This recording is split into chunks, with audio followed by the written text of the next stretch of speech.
平層單價高，別墅總價高。咁如果6字頭可以買到一間7間房嘅4層精裝複式，你又會唔會心動呢？你睇下呢個入戶空間，搭配4米嘅中空大廳，夠晒大氣，用嚟放你嘅靚鞋同埋你嘅單車，呢個空間都冇問題啊！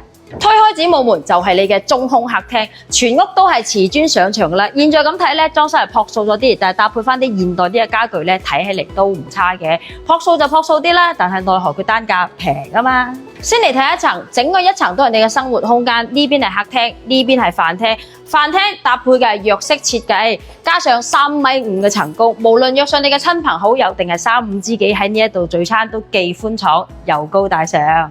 餐廳旁邊仲有一個娛樂空間，可以用嚟會客，可以用嚟做麻雀間，生活娛樂根本都唔需要出門口啊！睇下呢一個廚房嘅空間，500方嘅大別墅都未必俾到呢一個空間你啊！總面積253個方，一共有7個房間。先嚟睇下2樓嘅主臥空間，主臥空間夠晒大啊，鋪好晒木地板。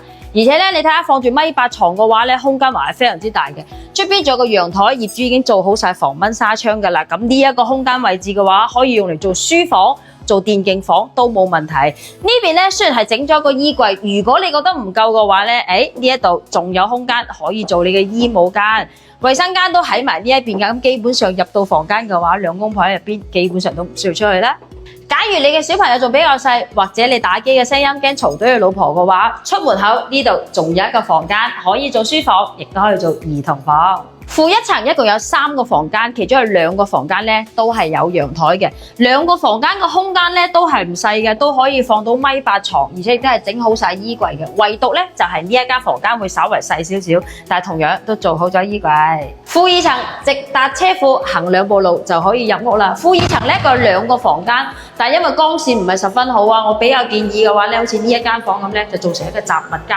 咁而另外呢一邊嘅房間，業主係整好咗衣櫃嘅。你話長期住咧係唔實際嘅，但係有時如果你有親戚朋友過嚟想臨時居住嘅話咧，都係冇問題嘅。